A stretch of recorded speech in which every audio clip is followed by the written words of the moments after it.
What is up, Pauper players? Welcome back to another Salt and Pauper set review video. This one is for Edge of Eternities. As always, I have with me Mayo on the internet, aka Josh. What is up, man? How we doing? Hello, it's me. I'm doing pretty good. No I'm one excited for believed this that. set.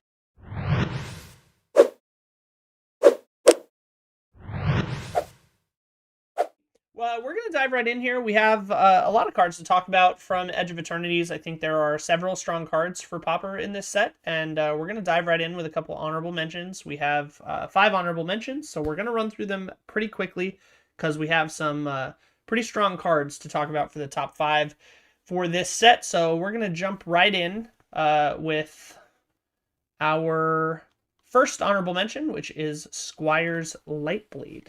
Josh, do you want to take this one? Sure. I am a huge fan of the the Leonin from the original Mirrodin set. The ones, specifically the ones that get bonuses when they're equipped. And then there's also the other creatures later on that inherited that ability. Usually +1/+1 gain flying, or +1/+1 first strike, or first strike lifelink.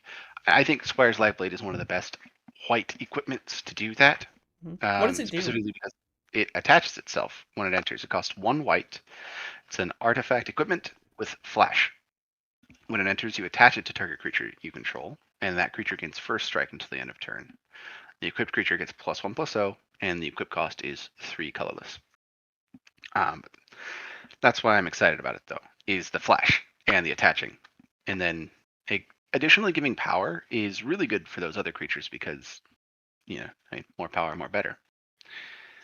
First strike, it can be used as kind of a removal spell, whether on attack or on block, push damage, either way, it's a pretty good card. Yeah, this card seems fine to me. I think a lot of people are excited about it. I know that the White Weenie deck is a card that a lot of people like to try to solve. Things like the Leonin Sky Chaser, or some of the other Mirrodin coded cards that get bonuses whenever they're equipped. There are a lot of, like, if you control an artifact, or like Leonin Squire, maybe. There's Ardent Recruit, things like that, where there are a lot of kind of pieces to this puzzle of, like, artifacts matters, white creatures that kind of suit up with equipment well. I'm not a huge fan of this having an equip cost of 3. I understand that 1 mana to attach it is really powerful, but I'm worried that that's not going to be good enough. I think the best equipment we have seen in Pauper, or albeit just in Magic in general, all have efficient equip, or a way to equip or attach for a reasonable cost, because we acknowledge that the first creature you put this on is likely not going to be the only creature that needs to wear it.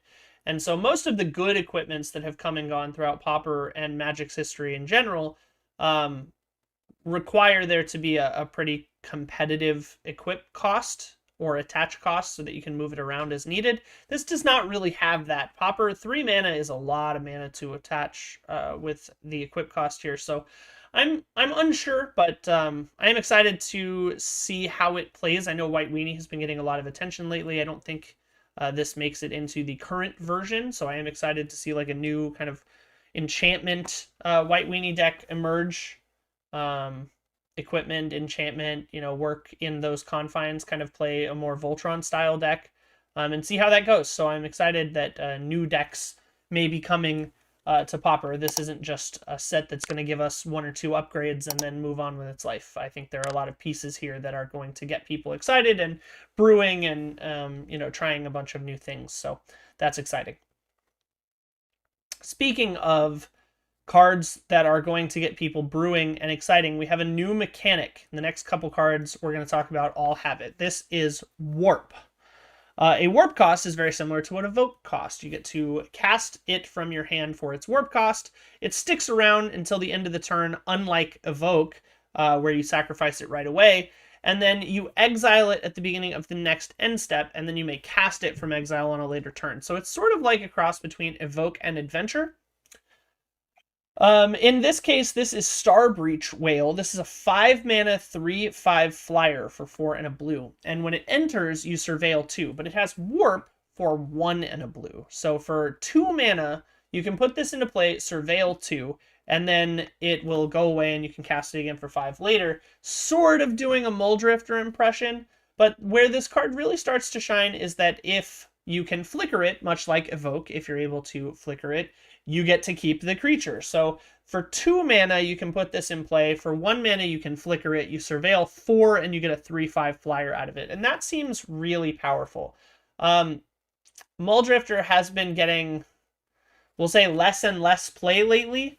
I think right now it's kind of relegated to exactly Flickertron, although maybe Familiars still plays it in some number. Depends on the list for Familiars. But this card stands in that slot, so I'm interested to see how many decks that are running Muldrifter are going to try this out instead. Admittedly, there aren't all that many Vanguards of Muldrifter left, so I'm curious to see whether or not this makes the cut.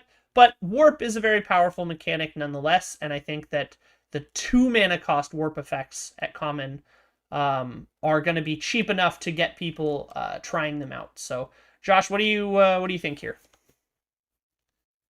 Yeah, you've pretty much covered it. I like the whale. I like it a lot. I think the power toughness is going to be enough to pull it out of that rut that Muldrifter has been kind of leaving as an impression.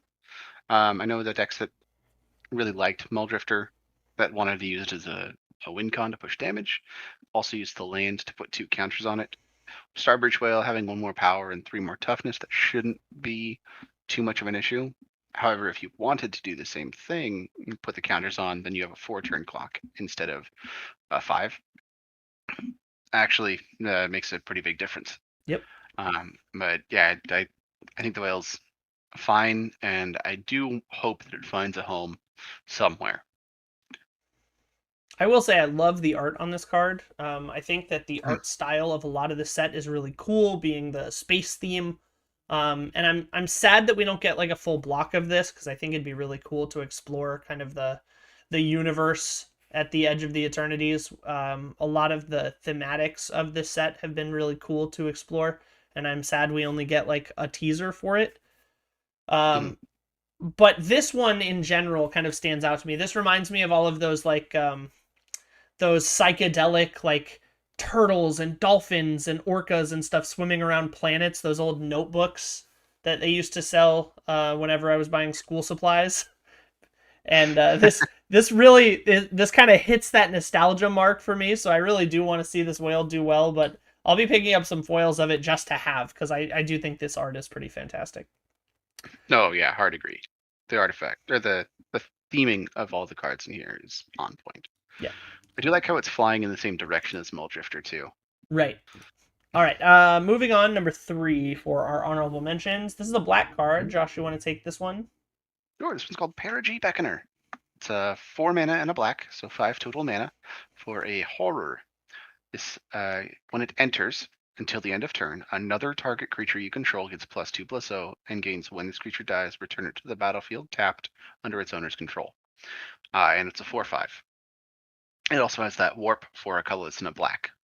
There's one thing about this card that I don't particularly care for, but I know why they had to put it on there. And it says another creature. Another. Yep. At least it didn't say triggers only once each turn. Yet. At sorcery speed, although it is a creature, so kind of. No, I like this card a lot. I think that you can pretty easily play a 1-drop and then warp this on turn 2 to just push some extra damage through. If you want, you can even warp this on 3, swing with the creature, and then village rights it after damage. Mm-hmm. So you're going to get a lot of possible value out of this card. It's overall, I think it's leaning into black having more of an aggressive identity, and that effect, the +2/+0, when it dies and enters the comes back tapped, was only on 1 card beforehand, and that was an instant, and it was difficult to find when you wanted to cast it. This having the restriction at sorcery speed because it's a creature really helps to tell you that you want to play it before combat. You want to play it in main phase 1. So really, this is one of the cases where taking away an option really helps the ability shine. Yeah, those are my thoughts on this guy. How about you? Yeah, I Anything think that this does kind of force it an aggressive route, which is really interesting for an ability that you would think would want to be on the defensive. Just the timing forces you to use it aggressively, which is kind of interesting from a design perspective.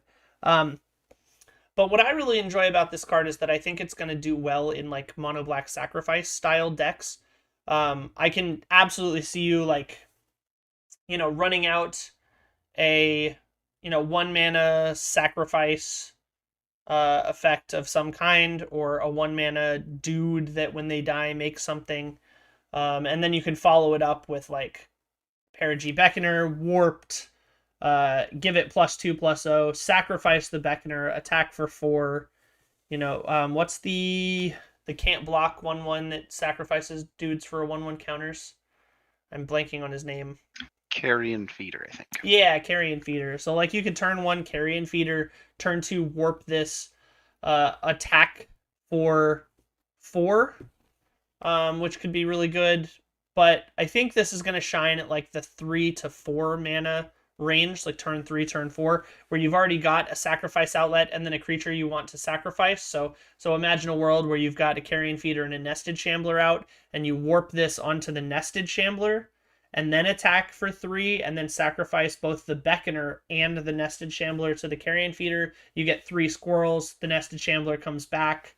There are some really cool, interesting ways to utilize this card. Obviously, you touched on Village Rites. I think that's probably going to be a really good option for this with the 2-mana warp, Corrupted Conviction, stuff like that. Obviously, if you can get one of these to target another one and then sacrifice it, you can get into some really interesting loops. I wonder if there's an infinite with 2 of these in play in a Carrion Feeder. But yeah, I mean that's a thing. But yeah, I think that mono black sack is probably where this is going to end up. I do like this effect. I think I mentioned it earlier. All of the warp 2s are pretty powerful, especially the ones with like sizable bodies left behind. If you can flicker them or do some other shenanigans to keep them in play after the warp trigger. So this is one that stands out for sure. Let's see. The next one is Slag Drill Scrapper. This is a 1 red artifact creature robot scout. It's a 1/2. And it has not the aggressive ability that you may expect from a 1-mana artifact creature these days. This has 2 tap, sacrifice another artifact or land, and draw a card. Now, this is a bit of a strange speculative pick for the honorable mentions here. There are other red cards that a lot of people are excited about from this set, and this is actually one of only 2 cards that made the top 10. This is a really interesting choice. I'm not sure that the deck for this card exists yet. I do think that there may be some interesting options for this card in terms of, sacrificing synthesizers or some other artifact value source, or maybe just trading in lands for cards later on in more mid-range red X style decks. The thought that initially came to mind was for Black-Red Madness with this one, where you can sacrifice, some of the clue tokens and just turn them into actual draw spells later in the game, or fetch off some extra lands that maybe you've flooded out in the mid game and you're trying to just cash them in for some cards. I will say that the 2 mana cost is a lot for this ability, and the fact that it needs to tap means it has to survive a turn, which I'm not super big on. I'd much rather this be similar to a different card in the top 5 later on in this video, where you can just kind of pay 2 and do the thing immediately. But this card does seem interesting. I think this kind of persistent card advantage effect does have a role to play. I'm just not sure that we're kind of set up for it with any of the red X decks that exist in Pauper right now. They tend to be too aggressive for this to really shine, and 2 mana is a lot for those decks. So I'm interested to see if anything mid-rangey appears for this to try to generate some value in. Mm-hmm. I'm in the same mind. I think that the way that this card finds a deck is controversially, not saying that there are cards that should be, but some targeted bans to make red, like just to force it to change. And that's, I think, what would finally allow red to adopt a little bit more of a mid-rangey style. But yeah, in any sort of a red X deck, like maybe a red green, red blue, I think that this card finds a spot there. Yeah, I'm not sure where it goes, but I think it does definitely need something like mid-range or maybe even control-y so that you can sacrifice some artifacts and draw some cards and like take the game long. I don't know if that's ever where red is going to want to be. But this card is around if it ever decides to try, and that's cool. So it's nice to keep some of these cards in mind, and that's why it's an honorable mention and not in the top 5. So moving it right along, our final card for the top 5. Josh, you want to round us out here? This one's called Sammy's Curiosity. Costs 1 green for a sorcery, and you gain 2 life, and then you create a lander token.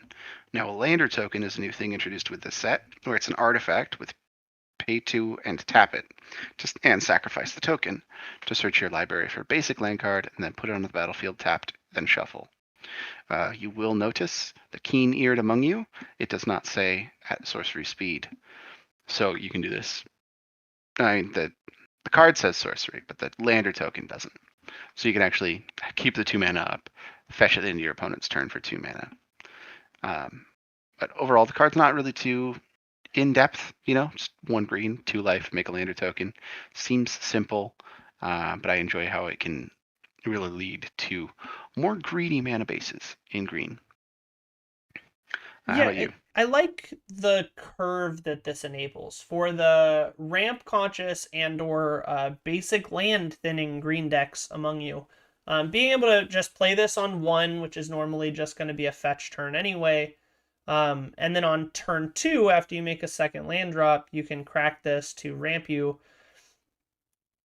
It does pull out a land similar to the rest of like the spy style Sagu, land cycling from Generous End, things of that nature, land grant, stuff like that. It does find a land from the deck and pull it out for you, but you have to use 2 mana to do it.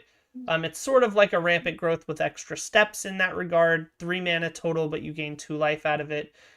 I don't know if this card finds a home, but if it does, I think that it's going to be successful in that home. It really just depends on whether or not anything wants that curve, where you can just turn 1, play this card out fairly neutral, and then turn 2, immediately crack the lander or hold 2 mana open, so you can do something else and then crack the lander at the end of your opponent's turn if you haven't had to do anything else.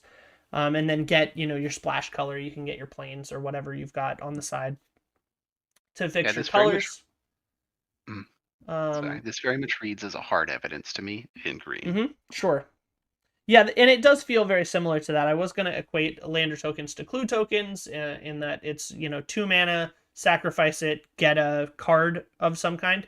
Rather than just drawing a random card, this one puts it into play tapped. But overall, Rampant Growth, extra steps. I think this card's fine. It'll be interesting to see whether or not it finds a home. I think that's really the big question. The card is certainly efficient enough to see play. It's just about whether or not any deck wants it. All right, starting off our top 5 here, moving swiftly along. We're going to start with a land here, actually. We're going to go in order of power level this time, instead of in color order. So this is our top 5, and this is number 5. This is Command Bridge. This is a new land, and it enters tapped, and when it enters, you sacrifice it unless you tap an untapped permanent you control, and then it taps for a mana of any color. So this is very similar to some of the other any color lands that used to enter play tapped and then you'd sacrifice them unless you paid 1. This is a slight iteration on that where you can tap an untapped permanent you control. And why this card stands out to us in general, I'll vaguely speak for you here, is that there are a lot of tokens in Pauper that don't necessarily care if you tap them for a turn early on in the game, since you weren't likely going to crack them for value immediately. Similar to like a lander token, for instance, or a clue token, or even a blood token. And I think that's really where this card is going to shine. Being able to curve like a Thraben Inspector, and then on turn 2, play another 1-drop, play this, tap the clue token, and still attack with your Thraben Inspector from turn 1. Being able to play like a Blood Fountain, and then tap the Blood Fountain to play this, still have 1 mana in order to activate your Blood token if you want to. There are a lot of ways to kind of get this down smoothly in the first couple of turns using value token generators, and I really think that that's going to allow this land to kind of slip in where the previous iterations that costed a mana aren't necessarily able to survive. And from that, being able to tap this for any color is really freeing in terms of some more aggressive mana bases, which is why I was talking about it with like Thraben Inspector, for instance. You're able to play a tap land that doesn't cost you too much tempo, and then you're able to continually use that mana of any color throughout the early stages of the games, turns 3, 4, 5, to really set up a lot of pressure without losing too much tempo to it. Obviously, there's also things like you can play a 0-cost artifact and then play this on turn 1, but I think this is mostly going to find a home on turn 2 after like a token producing 1-drop. Josh, Yeah, what do and you got here? another place. Now this is coming from a terrible pilot of this deck. All right, but there's something I've found when I'm playing Flickertron is that it's actually difficult for me to balance out getting the lands I need for colors versus the Tron lands. And I think Command Bridge is going to be really good at allowing me to not worry about too many other lands and just more focused towards the Tron stuff. In that deck, this is probably going to be more akin to a Rupture Spire. However, it's also entirely possible I could just tap a Wellspring with this, and then that eases my problems. So I am a huge fan of this card, not only because I hope it'll make me a better pilot at a deck I'm bad at, but it does fit into the decks that I also like playing, such as White Weenie or ones with Blood Fountain, Epicure, those sorts of things. Very excited for this. A step in the right direction for these tapped lands. Yeah, I agree with everything except the Tron part. I don't think this is going to fix that problem for you. But Oof. I do think it's going to go well into several decks. I don't know that Tron can support a land like this. I think that if you were ever tapping a land or anything that isn't putting a Tron land into play in the current iteration of Flickertron, you're probably losing off the tempo loss. But we shall see. You're not attacking the pilot because we're on the Command Bridge, are you? What? The pilot of the Tron deck because we're on the Command Bridge. Nah, you'll get it when you're older. I'll explain it to you later. Okay. All right. Let's see. Number four, moving swiftly along. Josh, why don't you take this one? This one is Melded Moxite. It's a colorless and a red for an artifact. This one says, when it enters the battlefield, you may discard a card. If you do, you draw 2 cards.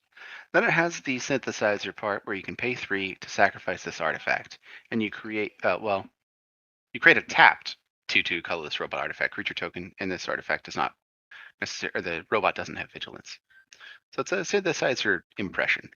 But the exciting thing about this card is it's the when it enters. It's not when you cast, is the when the discard occurs. So you can actually just cast this pretty freely into the face of a blue player, and then that makes them do the thinking for a little bit. Which, as a red player, you want your opponent to do the thinking. God knows they're not very good at it. I'm just kidding. I am also a red player.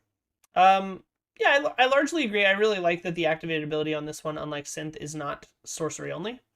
So you can just crack this at the end of the turn to get a tapped robot and then untap it and continue with your plan. You touched on the fact that this card only triggers when it resolves because it's the ETB effect, which I really enjoy, contrary to a lot of the existing discard draw 2 effects where you have to discard as an additional cost. This card is... This card's going to dodge a lot of the problems that many of those draw engines have, which is, you're actively going down a card on a 1-for-1 or what should be a 1-for-1 exchange into counterspells with those. This one allows you to, as you mentioned, run pretty safely out into a blue player, and then they have to decide whether or not they're okay with it resolving. I do think that this is going to make a little bit of a splash for the red-black madness deck, and maybe even the mono-red madness deck. It being an artifact is incredibly helpful for the red-black deck that tends to run Galvblast, or really any deck that runs Galvblast. Having an extra artifact that is a draw spell is going to help. And it makes an artifact, so realistically, it's just a +1 artifact. But yeah, I think this card's pretty good. I think that mostly it's going to show up in Madness decks, but this does give them an artifact that is a draw spell that you can kind of sacrifice for some extra value later on in the game. And all of those are kind of what those decks want, especially because you don't have to worry about whether or not this resolves before discarding a card. Now, obviously, there are some corner cases where discarding the card, whether or not the spell resolves, is what you want, like to get a snacker in the graveyard, for instance. But I think by and large, the way to fight those decks from the opposite side of the table is to counter the spells that make them discard cards preemptively, so you just run them out of resources. And this does not really allow that same angle to be taken. So, promising card. I'm excited to see where it shows up and what it gets used for, but I think it's going to see some play. Let's see. Number 3. Number 3 is Temporal Intervention.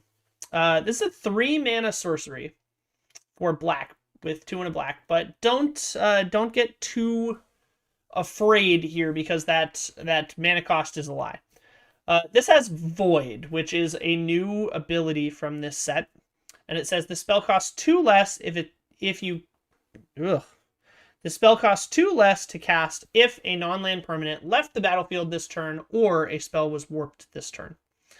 Now, Void doesn't always do that. It's not always a discount, but it triggers sort of like Morbid as long as a non-land permanent left the battlefield or a spell was warped. And so this is a 1-mana sorcery if that condition is met, and what it does is target opponent reveals their hand. You may choose a non-land card from it, and that player discards the card. So this is a better Duress / better Thoughtseize while you have Void active. This is a very powerful discard spell, especially when you pair it alongside something like a Refurb Familiar and a Glinthawk, for instance, where you can play the Refurb, bounce the Refurb, then Temporal Intervention them, and just straight up Thoughtseize your opponent for 1 black. The card is very, very strong. Really excited to see if this card shows up in any of those like Refurb, Glinthawk style decks. I think that's probably where you want to see it.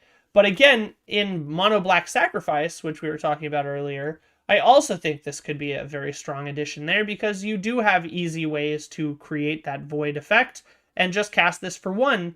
And yeah, I'm excited to see how this one plays. Josh, thoughts? Yes, I pretty much agree with all of that. Temporal Intervention, I could fit into some other lists. Something that is worth noting about Void, though, is it has to be non-land permanent, so the fetch lands don't quite work with it. However, there are still the tricks you can do in Gardens or in the Jund Wildfires lists of just sacrificing an Eldrazi spawn. So the cost on this is not as scary as one might think.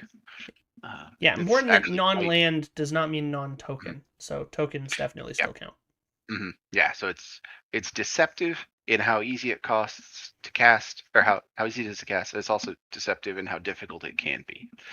Yeah. But I think those are the 2 decks that really care about this effect the most, and it's going to work. wonders in there.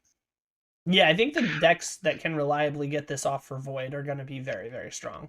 I mean, the effect yeah. of just thought seizing your opponent in Pauper is going to be very powerful because Duress Right. is a premium spell already, and that can't target any creatures. This one hitting anything, man, it's going to be pretty good when it hits. Absolutely. Can you imagine doing this into the face of a terror creature or the terror player? Right, exactly. Like they can't let it resolve.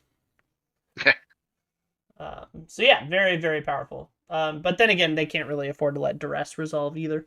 So, all right. Yeah. Next up, number 2 on the list. Working our way up. Josh, you want to take number 2?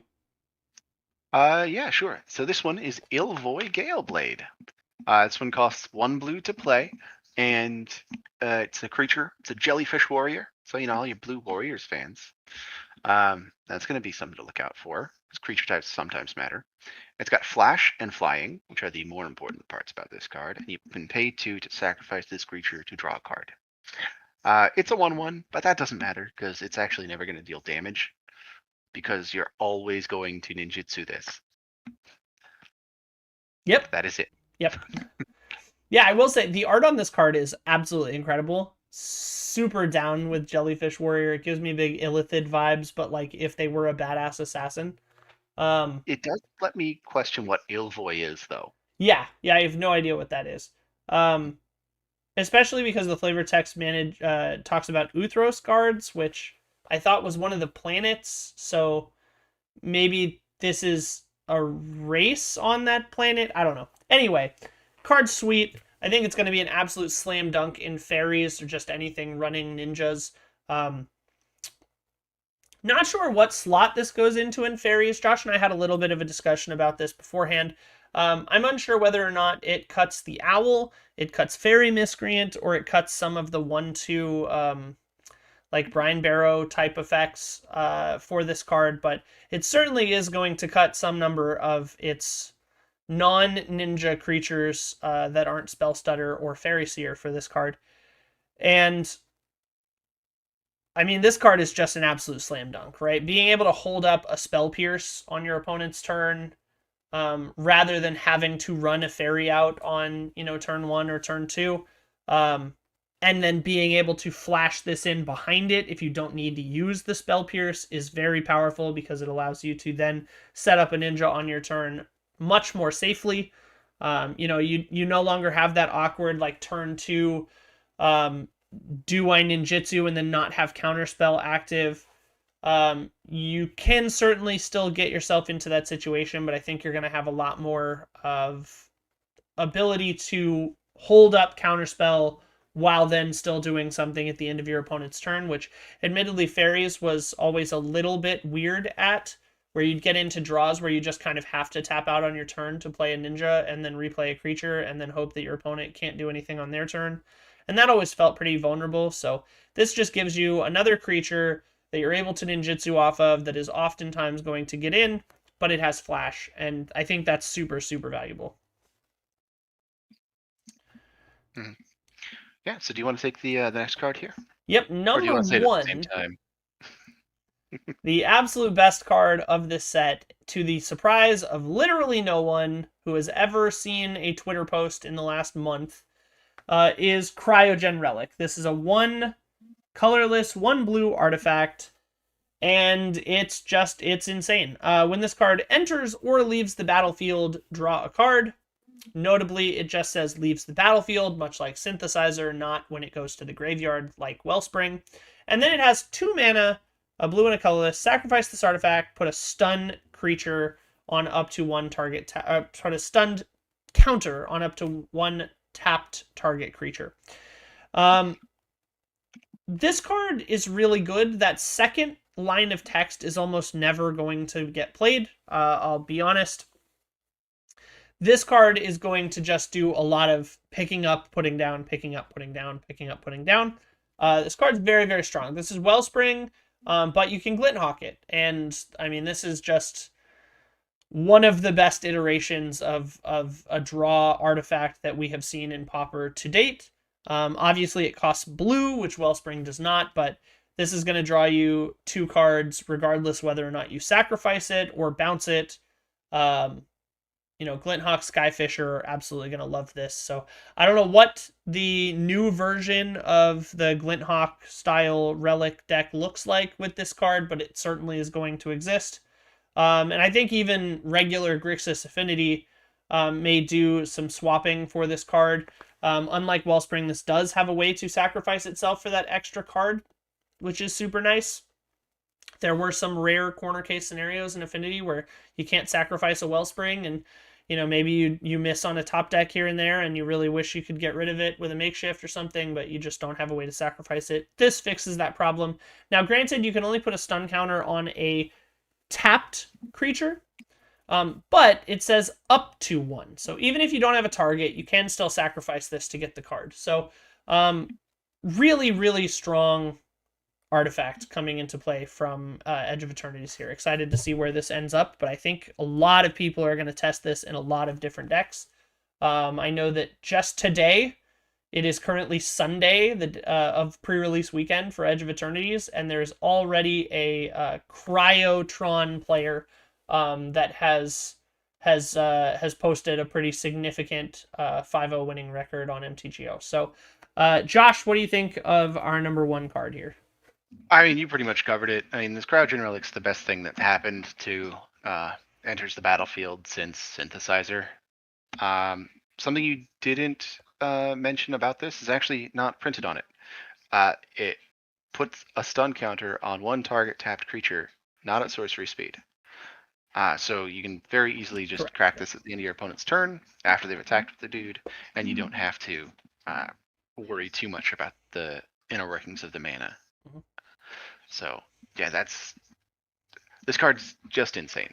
Absolute standout, best card of the set. That in Pauper. Yeah, absolutely. All right, guys, that is it. We're going to go ahead and wrap up our Edge of Eternity set review here. We had lots of cards to talk about, lots of good cards coming in. Let us know down below if we missed anything. There were certainly some cards that didn't make the top 10 that maybe could have. Let us know what you think down below, and whether or not we nailed it or if we missed something. Excited to hear from you guys. So, Josh, thank you so much for hanging out as usual. Appreciate you taking the time to chat about some Pauper stuff with me, and I'm excited to see what we can come up with from some of these cards. I'll certainly be ordering a bunch of them. Well, I already have them pre-ordered, but you get my drift. As usual, guys, thank you so much for watching. Don't forget to like and subscribe to the video and share it with Pauper Player if you enjoyed the content. And as usual, goodbye forever. Unless I see you next time.